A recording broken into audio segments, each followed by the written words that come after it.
Fearscape Media Network, exploring the unknown, one podcast at a time.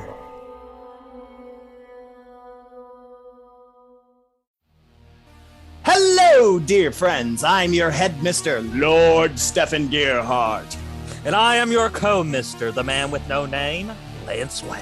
And together we are the Misters of let's try it again. The Misters of the Lance! The Misters of the Dark! Oh, shut up! Whatever. Join us wherever you stream your favorite podcasts or go to mistersofthedark.com, where we'll be discussing all things horror, from films and books to everything in betweensies. We also have the occasional victim.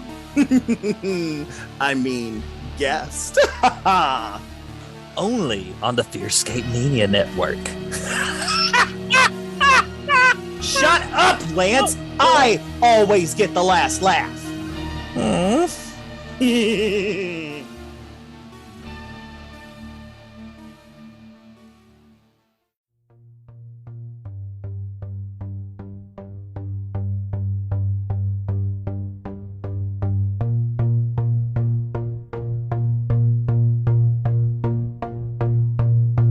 There are phenomena that exist all around us.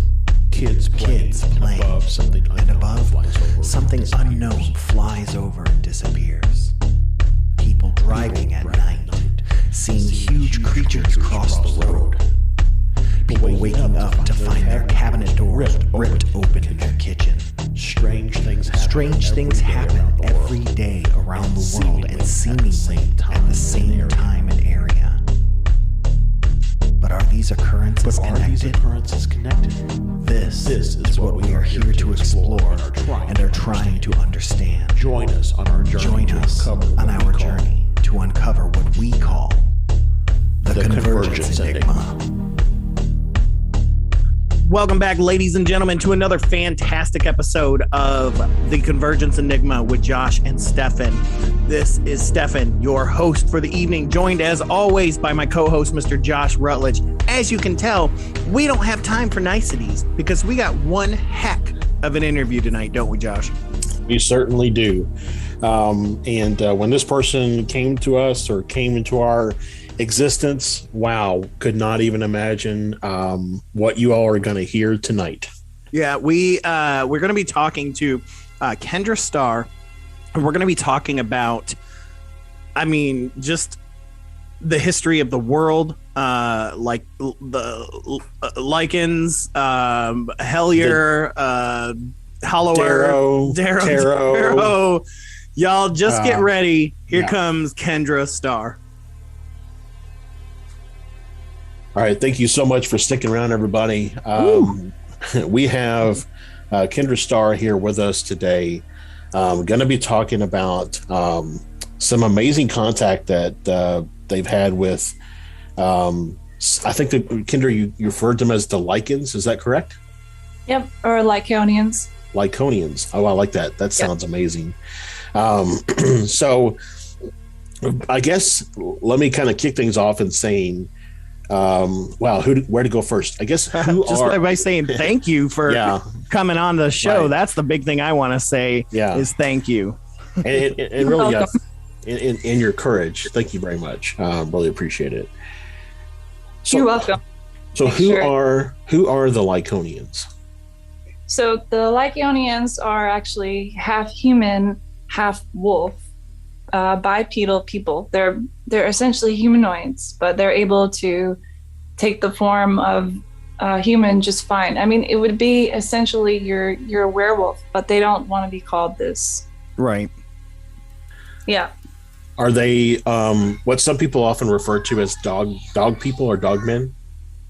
Yeah, they are, but then there's another species that are like the dog has. They do not have any hair on their bodies, so this would be species like it would be Anubis from the times of Egypt, and they even were working alongside Alexander the Great. Yeah, and At one point, I suppose they went into the inner earth. That part I do not know. Yeah, I've heard the term Anubians as well, based off of those that were like Anubis. So very, very interesting. And I do want to preface as well that we came across you guys here with some content that we saw on a Hellier board, and how this all kind of relates to what's going on with Hellier, which of course is a big, huge mystery for all of us in the paranormal field that we all are trying to take part in. And we were very, very interested in the information being put forth there. And Josh, did you want to talk a little bit about that at all?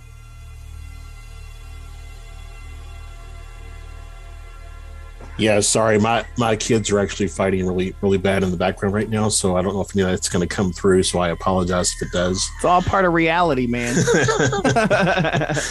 But no, yeah, sorry, question. I was sorry, Stefan, can you repeat your question again? Oh, just talking about the stuff on the Hellier board that we came across and how that was interesting to us. Yeah, so I mean, yeah, that's I guess where we were really first met, Kendra, is the post that you all made on the Hellier board, talking about these beings and their potential relationship to what was going on in Hellier, as well as I think the potential relationship to the Shaver mystery of the Darrow and the Tarot and etc. Oh yeah, it's all there. I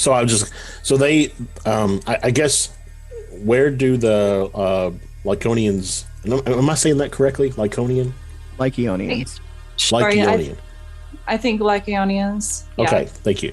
And where are the Lycionians currently primarily residing? Are they hollow earthers, inner earthers, subterranean?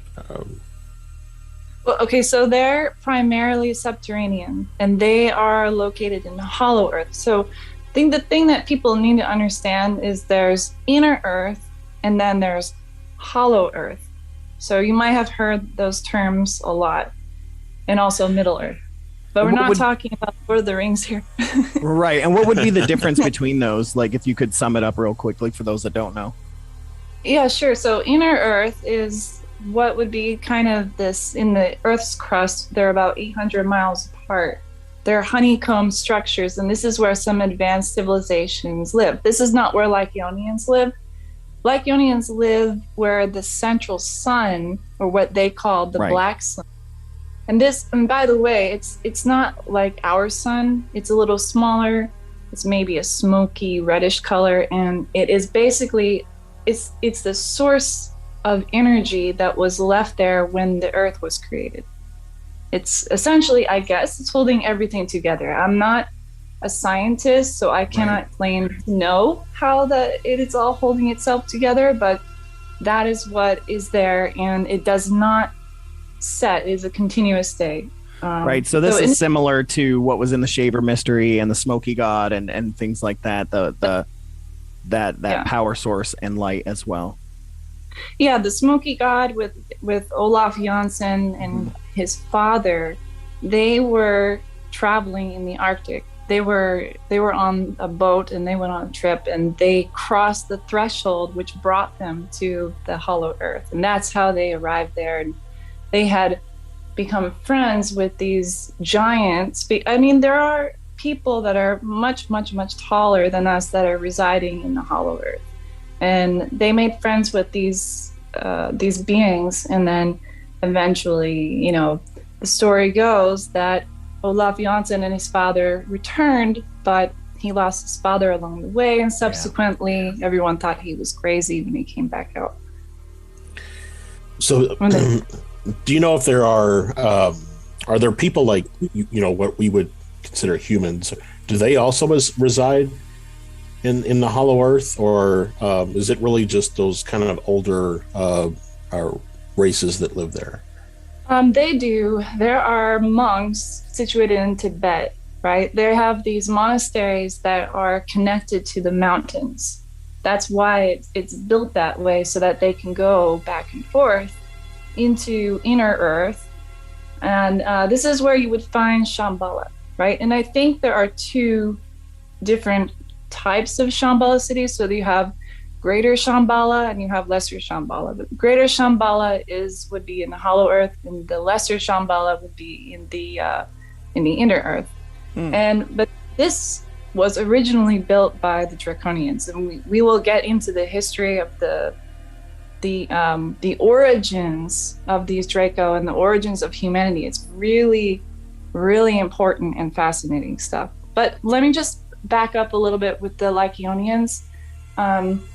So these beings are originally from a planet called Sector. I think that it's sort of where Sirius is.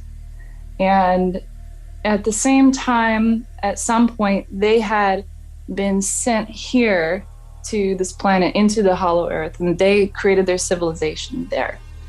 But they are primarily subterranean, and they do come up to the surface often. And when they do, they have regular jobs, just like us. And you would never, ever even think that the person living next door to you could be a Lycan.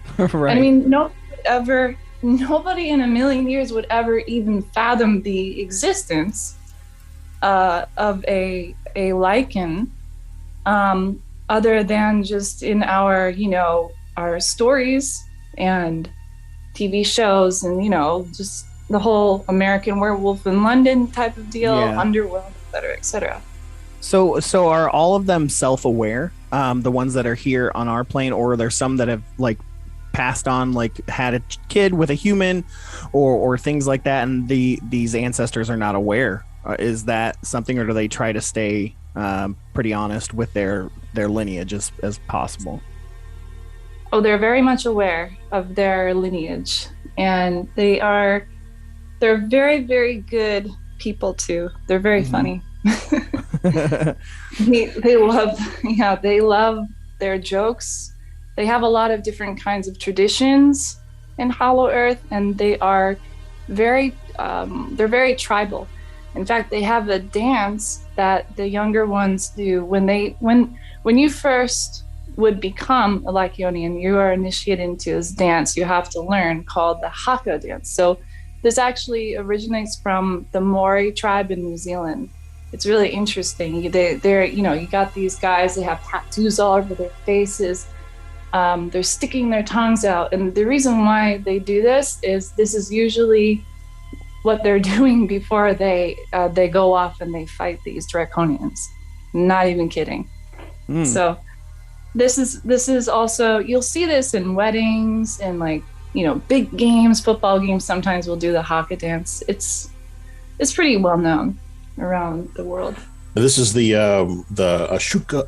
I mean, I don't want to offend anybody, but it's like Dwayne the Rock Johnson and those guys do that from New Zealand. Is that what we're talking about?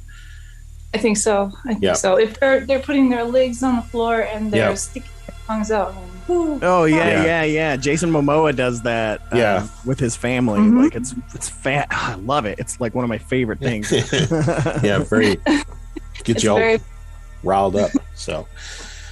Boy, if anybody could be a Lycionian, it'd be Jason Momoa. Well, they will do that if they will do that if they're greeting another race that's visiting them, and they actually live next to the elves. Now, nobody really knows this. I don't think anybody knows this at all. But their real name, the elves are called the Akitoks. And the Akitoks live in 3 or 4 different regions in Hollow Earth, which is their territory. And one of them is called Norden. The others, I can't remember. It's spelled Nohrin. And I'm not allowed to say who, the names, but yeah. Not okay. But it's okay. The elves that are there. I feel like that we probably have you probably have much more information than we can fit into a single show. So I'm trying to think about how to strategically ask questions so that we get give you the opportunity to say what you need to say. So I want to make so you mentioned before the Draconians and the origin of humanity. No light topic, right? And so I don't know if you want to take just maybe a few minutes and talk about who are the Draconians? Are they what we refer to as the lizard people, oftentimes, and what is kind of their relationship with the Lycionians? Okay, well, first, right off the bat, their relationship with the Lycionians, not good at all. They don't like each other.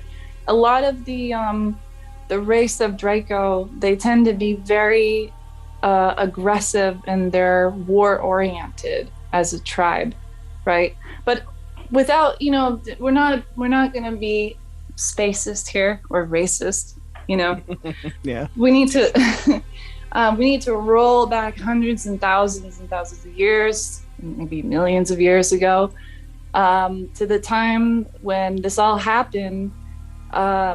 Draco originated from some other universe or reality, and they were really good with space travel.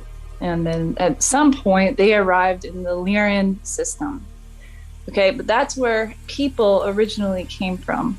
So first, in order to understand the origin of Draconians, we need to understand the origin of ourselves. Because a lot of people think, we started in Africa and our race goes all the way back to them. But that's only half true, only because human beings were brought here, essentially. But we originally started in Lyra, in a planet called Bila.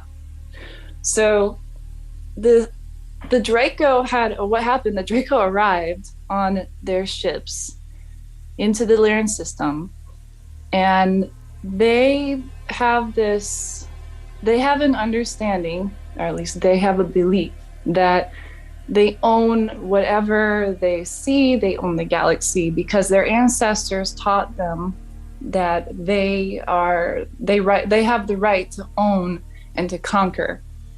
And they also they are able to remember the memories of their ancestors, if that makes sense.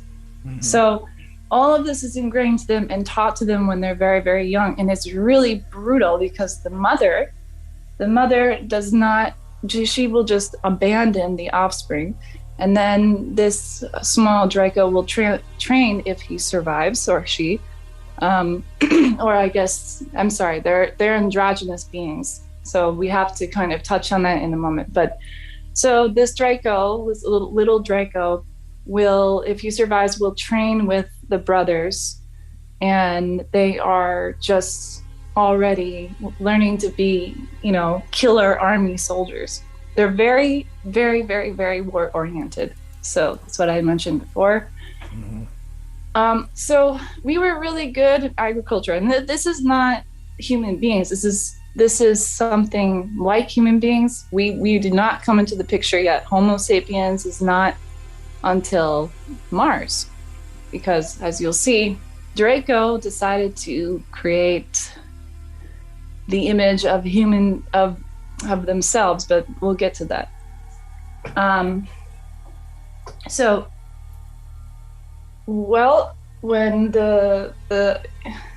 I'm gonna have to back up here a little bit. So when on Bila, our people, our ancestors, we were descendants, sorry. They were freaking out when the ship had entered in the sky. They saw this and they demanded to know who they were. But the Draconians were saying, no, we're just going to, come in and take your things. And there was a huge misunderstanding.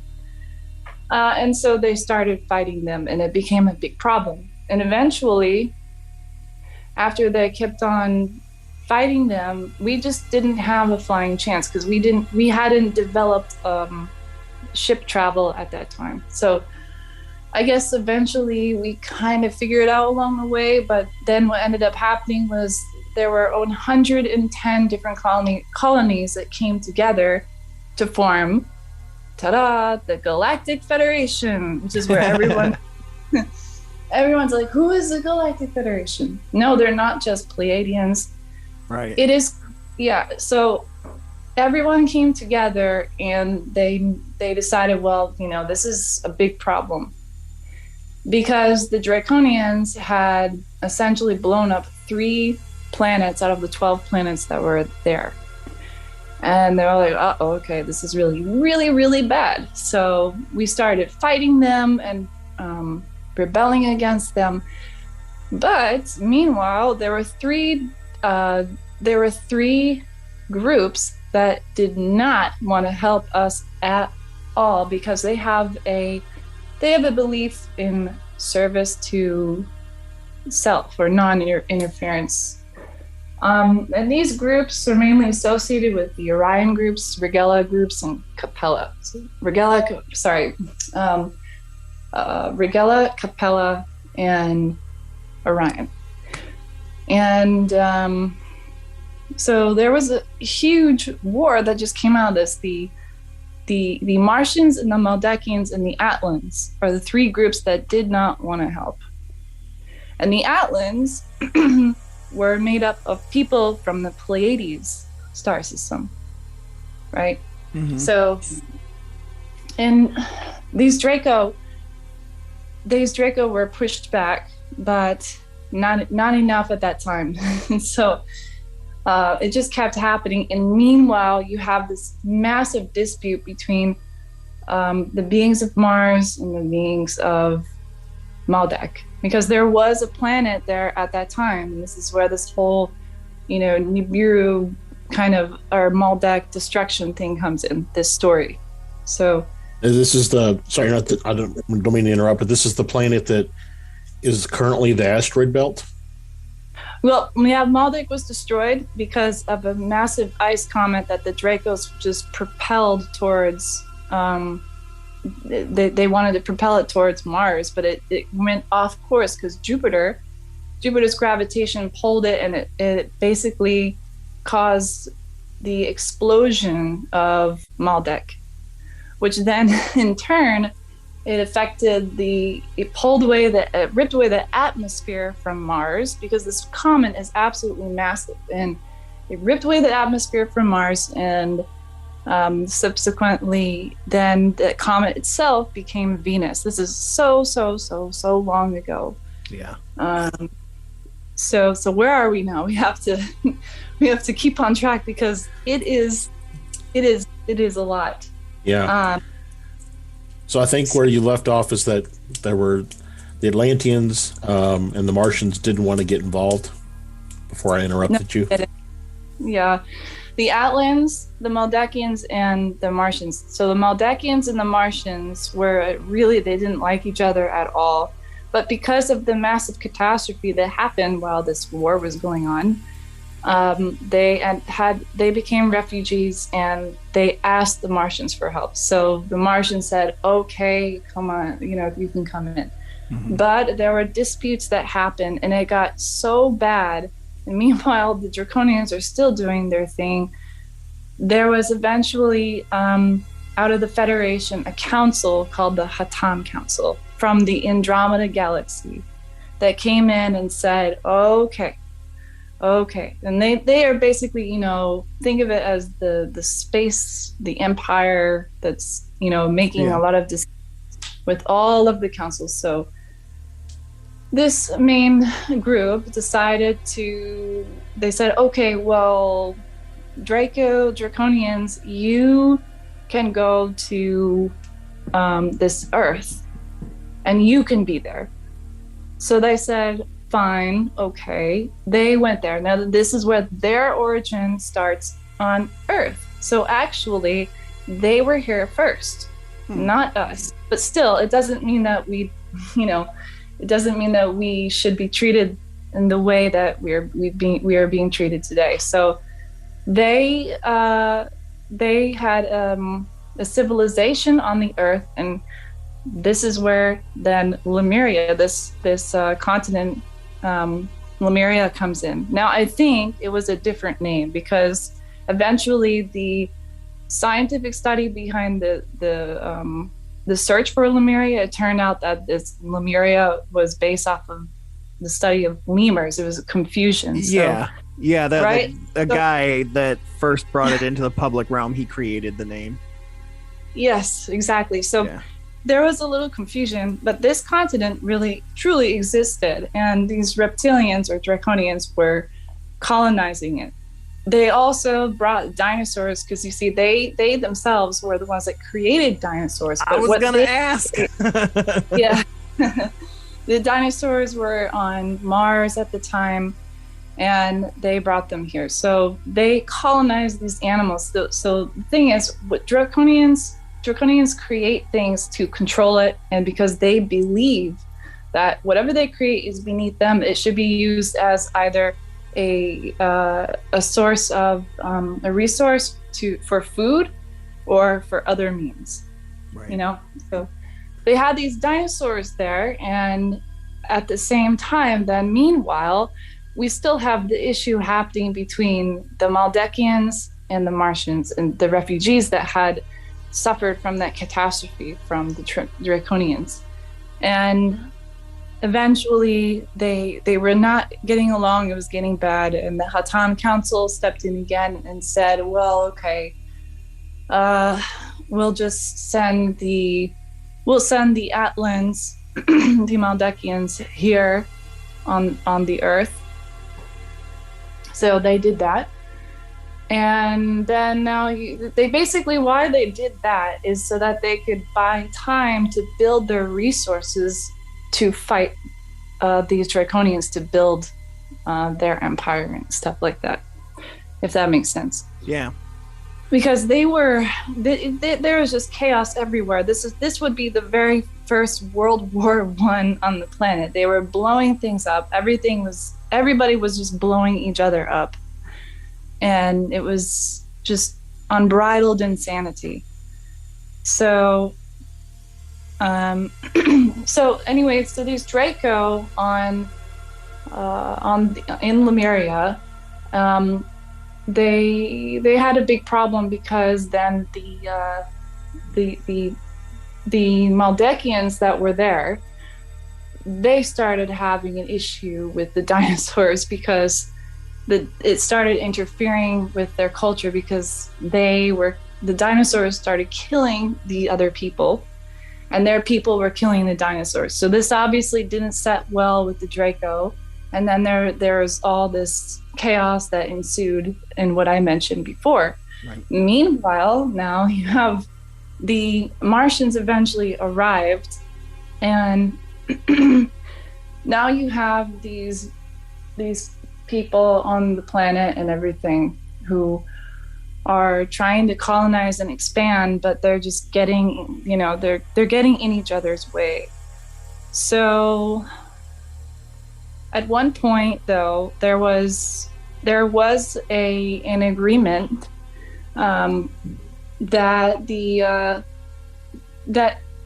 Draconians could create something in their image. So they really wanted to do this because all of the other beings were mixing DNA and manipulating it. We are the 22nd modification of this. The primary Homo sapiens now is the 22nd time that we had been manipulated. Mm. So, yeah, a lot of this reminds me of the Sumerians and the Inky and Lil stuff. So much of this is just, I can wrap my head around it using that. Yeah, if some of it sounds a little out of order, forgive me. It's a lot of information that's really jam-packed. It's hard to it's always hard to put together. But essentially what happened, though, was that's how the origin of Draco started in Lemuria.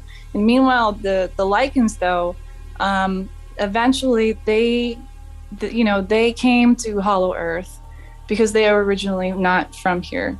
But then, of course, there were a lot of different races in Hollow Earth, and this is all stemming from all these genetic manipulations. In fact, the Bigfoot was still a remnant of our ancestors. The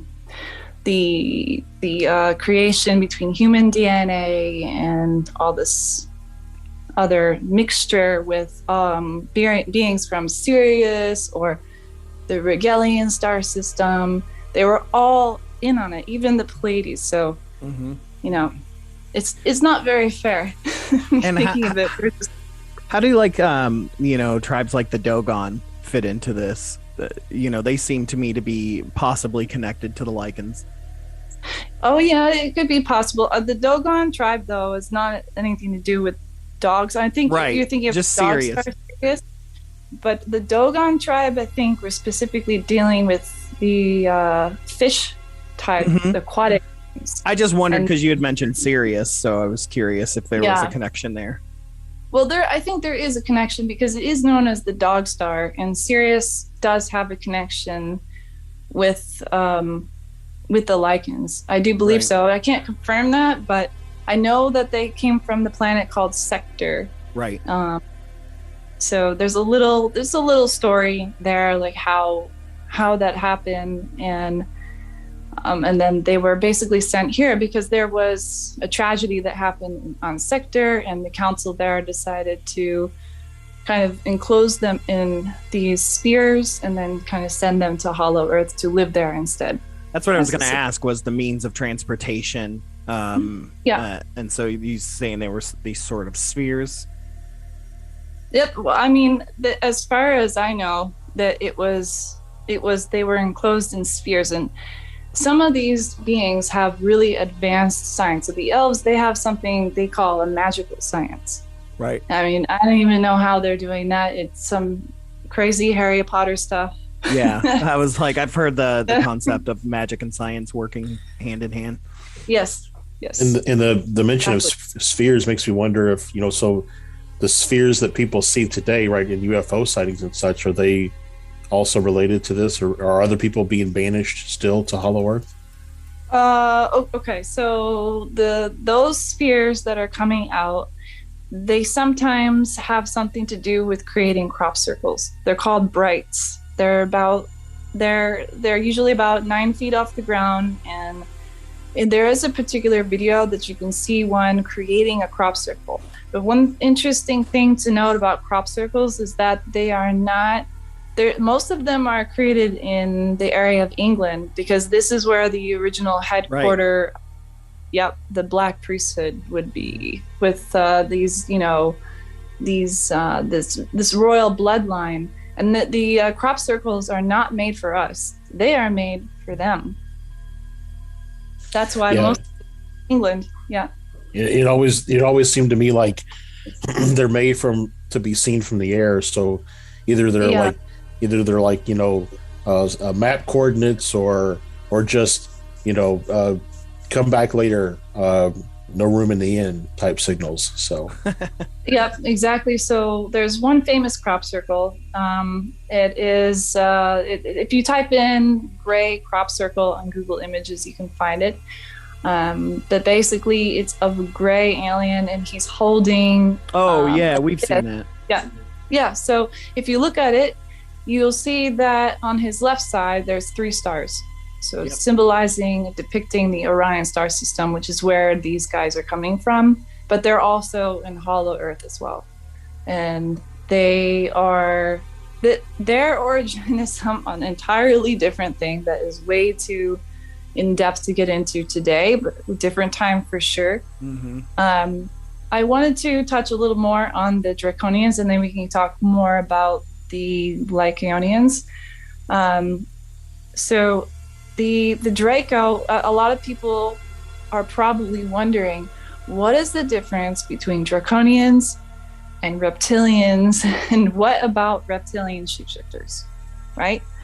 Yep. So the thing is, when there was an idea when the DNA was being manipulated and shared by different races. The Regalians got in on it. The Syrians were more than happy to help with it.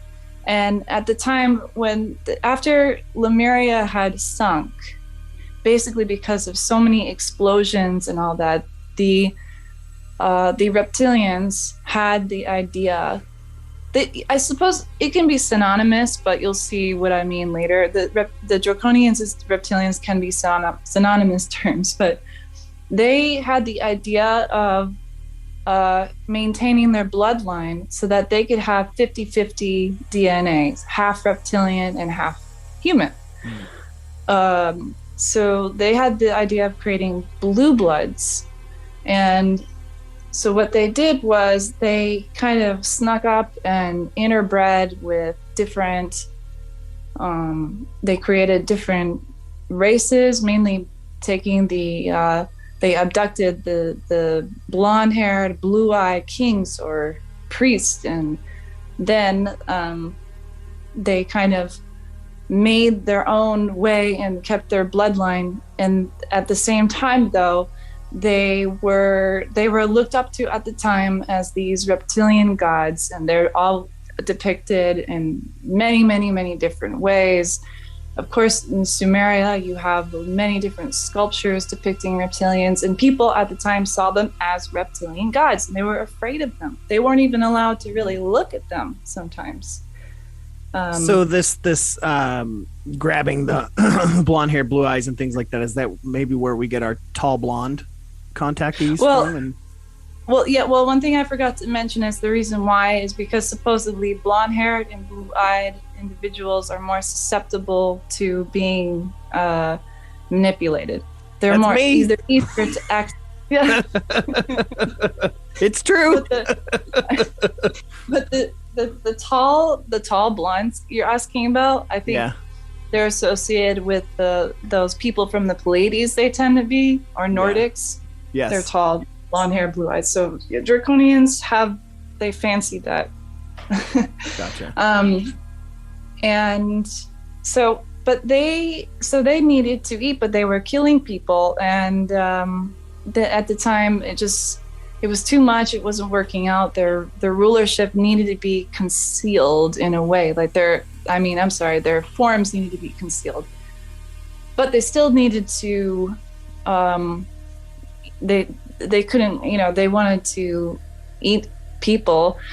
Just what they did, though, is that the council decided, well, all right, let's take the wild boar and mix human DNA with it, and let's create the domesticated pig. So they would eat pig, and that would help temporarily until they could use a sacrificial victim and eat them. This is why pork or pig is forbidden this is why the Jews don't eat that. Right, why it was considered unclean. Because, yeah. That's very interesting. Yep. Yeah, we actually are eating ourselves in a way. We're eating bacon and things like that.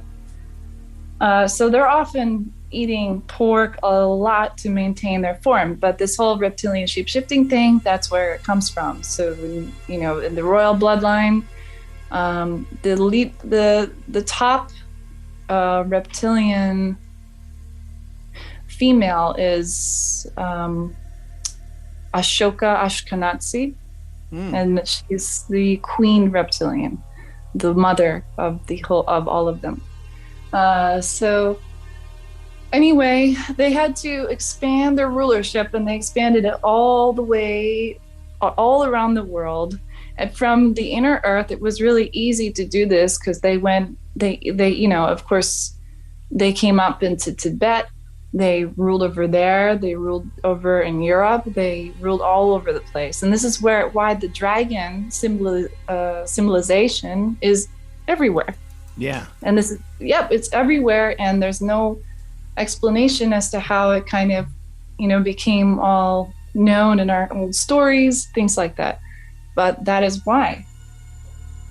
So, I wanted to just, I know that you wanted to talk a little bit more about the Draconian folks, or the Lycionians, but I wanted to know, I don't know that I heard, how did humans end up on Earth? Well, so humans began on Mars. The Homo sapiens was created on Mars, and then they were essentially brought here. But at the same time, there was another race. So this is where the Aldebarans or the Sumerians come in. because they were still intermixing with this other human DNA. And eventually they had created slaves to mine this gold for them and so on. And it kind of became interconnected and spread. And we became tribes. And wait, I'm sorry, can you also ask your question again in a way? How did the origin of humanity come to Earth? Yeah, how did humans end up on Earth? Okay. I think I answered it. Yeah, you did. You did. Okay, I wasn't sure. I was just like, wait, where in the puzzle are we right now? Yeah. So the Draconians bring humans here? Because you mentioned about how they create things that they want to control or have dominion over. So do they have dominion over humanity, or is that different? They had dominion over humanity for sure. They were just using us as slaves, and they still use us as slaves today in a different kind of way. But they're still eating people too. They're eating children. And the reason why is because, one, they're kind of free of pollutants. And the second reason is because of when they get very scared, they produce a really strong adrenaline response. It's very sad and messed up. But this is why hundreds and thousands of people and children go missing. Now, you did mention about people going missing into portals. Yeah. And this is also still happening. Where people will just walk into random spots of this electromagnetic activity where there are gates, and will just kind of walk into the other part of them. Walk into the other side, if you will, into hollow earth by accident. Sometimes it's an accident, and other times it's probably the Deros, which they are also kidnapping people and eating them too. And this is happening, of course, all over all of these interconnected tunnels underground. It's absolutely insane. But Josh, didn't our friend Z, that gave us a lot of information when he gave us the history of the Darrow and the Tarot, didn't he speculate or say that the Darrow originally came from the Draconians, I believe? I don't remember that, honestly. But... Way to use that photographic memory, Josh. But no, I mean, he was also somewhat of a historian on that topic, and was constantly looking at where did a lot of this stuff come from. But I mean, most of his communication was from a frontline person placed in the front lines, if you will, of this kind of war that's happening underneath the earth almost on an everyday basis. So yeah, well, Deros are something else. They're about 4 to 5 feet tall, maybe sometimes 6, but usually 5 feet tall. And here's something interesting. In Greece, there is a mountain, and there's an area called Aderos Oros, but it is basically where the Deros have one of their settlements inside, I suppose. So Aderos Oros, Deros, yeah, that's interesting. Yeah, they are near the Devil's Bridge in that area in Greece. So if someone is hiking around in that area, I would probably stay away from Aderos. Yeah. Mount Aderos, yeah. So I'm gonna be honest. I mean, right now I'm thinking never go into a cave. Is basically the message of today's show. But are there? So it sounds like though that the Lycionians,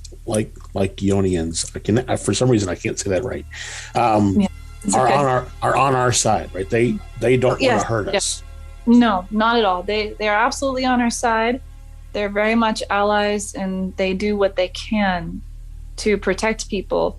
But they're not intervening to start some kind of revolution or anything like that. You see, the Lycians, they have very, very, very strict laws in their own community. and they a lot of them are death laws, to be honest with you. So that means, no,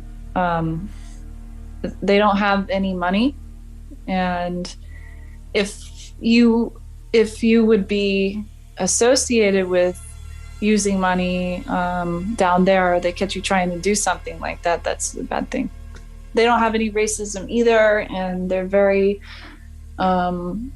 they're just very much into keeping their harmony in their tribe, because especially with hatred, if someone is very hateful, you see, they're really based on love. Even though they have death laws, it stems from a very, very, very old traditions. So if someone is going to murder someone, they're going to be killed for that.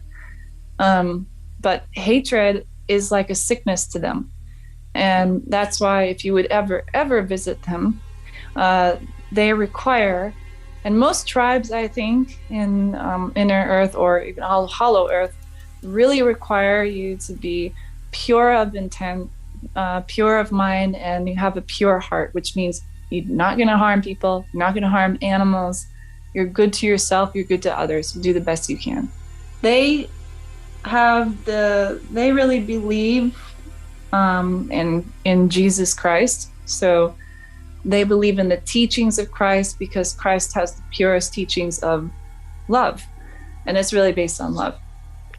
So there is that, and the thing with Hollow Earth is that it's so hugely complex. There are so many layers that I would absolutely love to do more shows with you about this, because we haven't even scratched the surface. I mean, we really haven't. And I think the most important thing for people to know that are listening to this is that just know that you are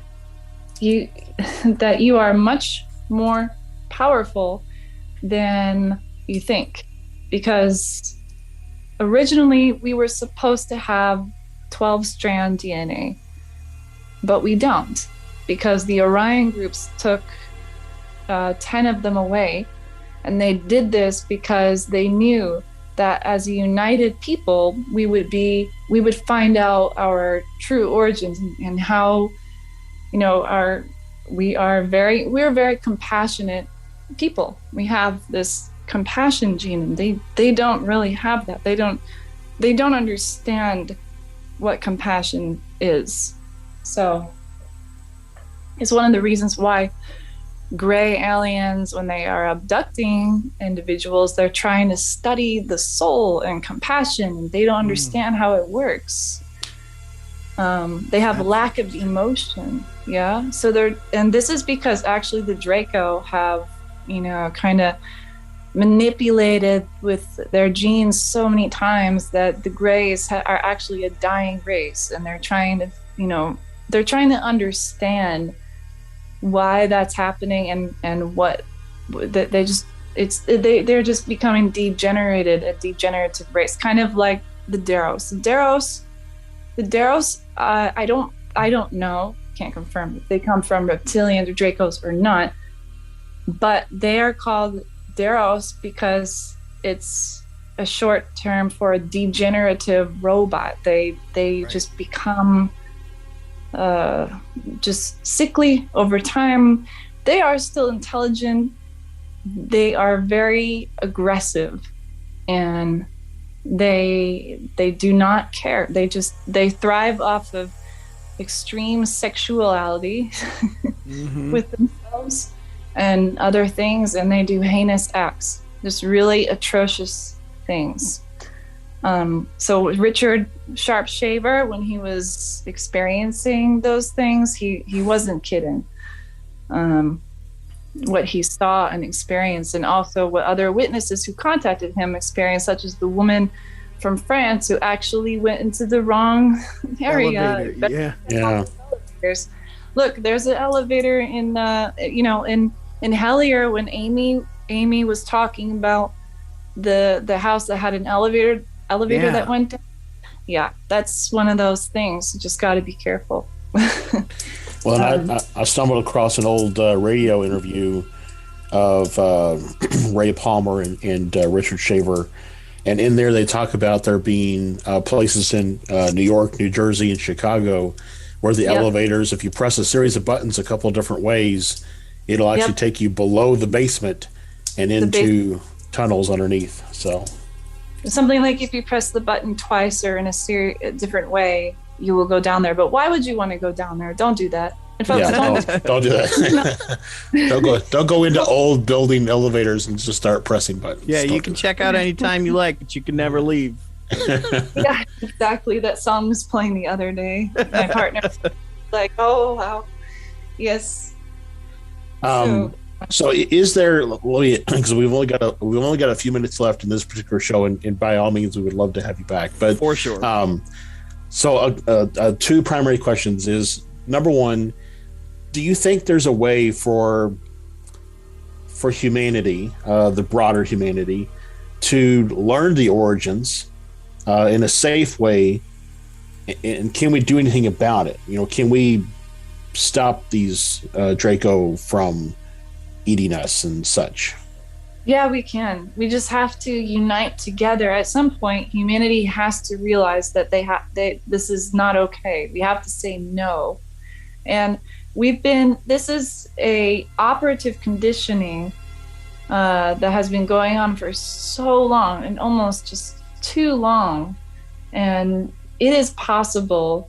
Humanity is, I think, starting to become more and more aware. We do have a disclosure process going on, but this was actually a very shameful event that happened recently on May 17th. The Congress that had a hearing had really, really bad representatives who said that there is no evidence for these things. They don't know it. Yeah. And yet we have a gargantuan amount of military witnesses who have testified, and we've spent millions of dollars on this. So you have like a really false representation. Yep.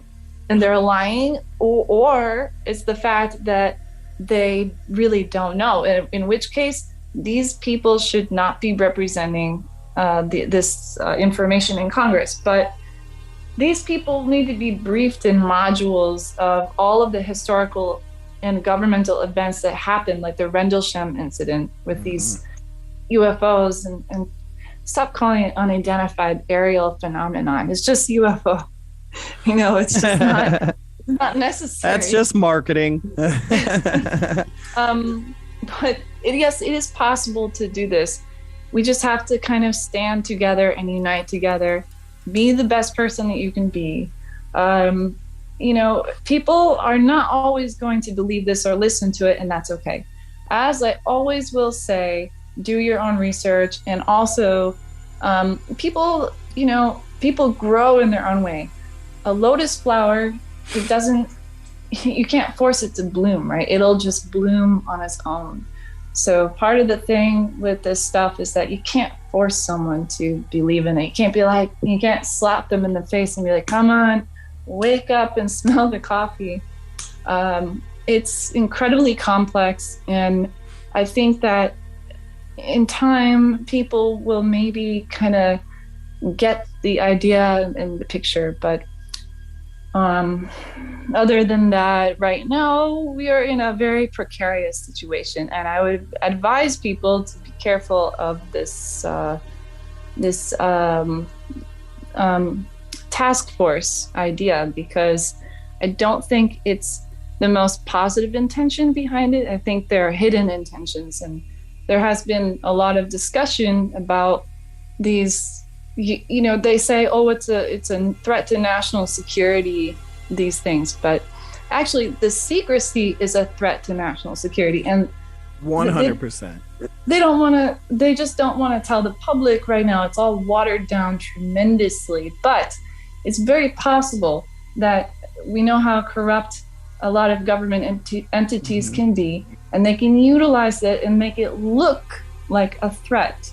So I do believe it's possible that we are looking at something like that in the near future.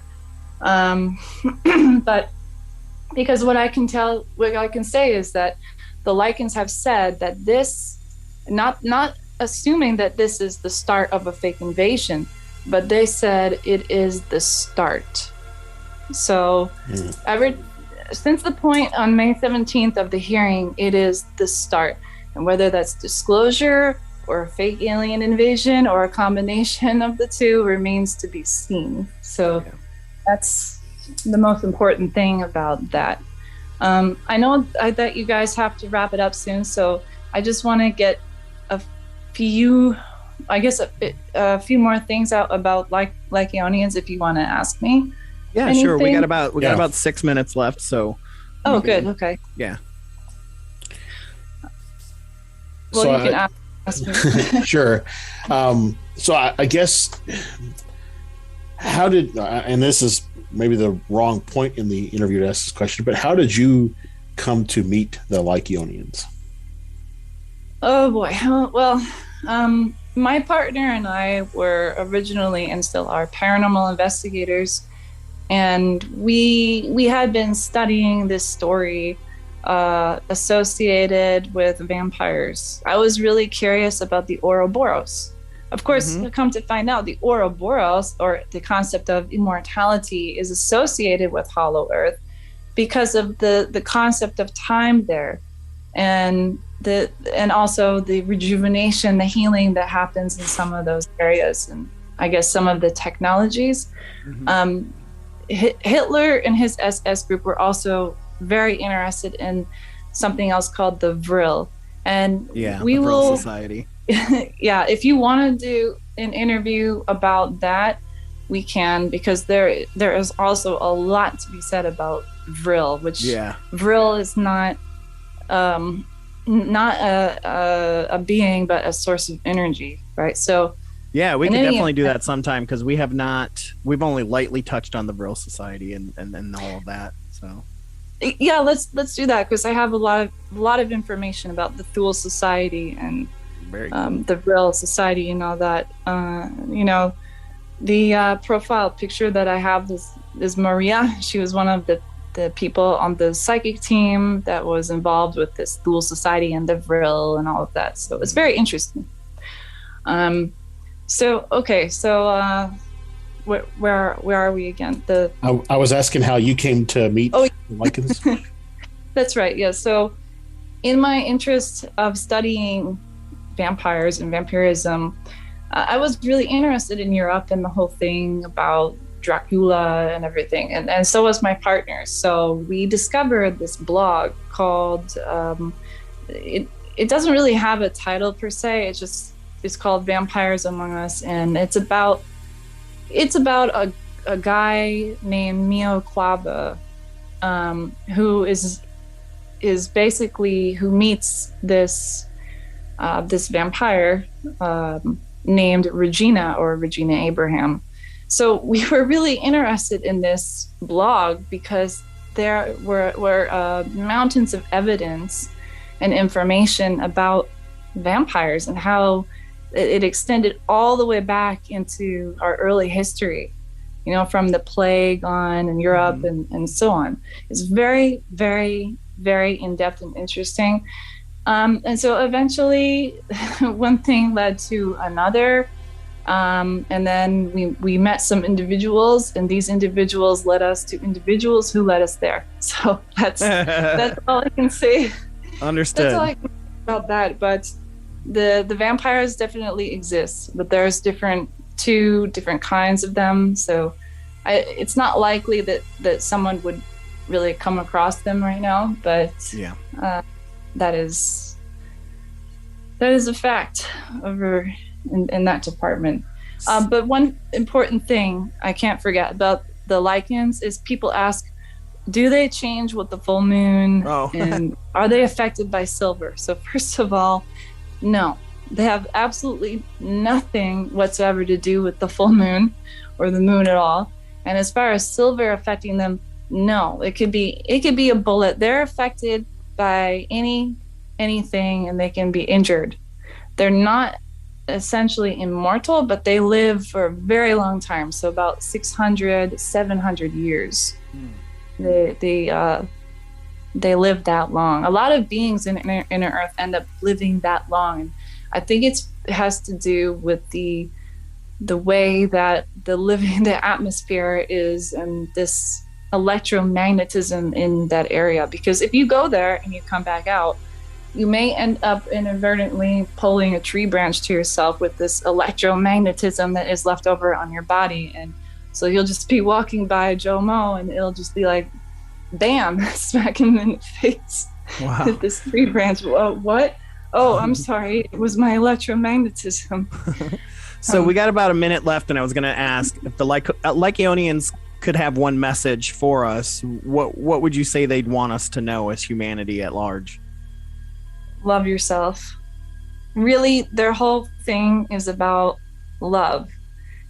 Fantastic. Well, thank you, Kendra Star. Thank you so much. We absolutely have to do this again. I would say 2 or 3 more times because we're just going to need to make a series of this. But thank you so much for coming on. We really appreciate it. All of the history and all of the information that you've given us. I mean, I have so many doors that just opened up that I'm ready to start jumping into. But thank you so much. Yeah, that's okay.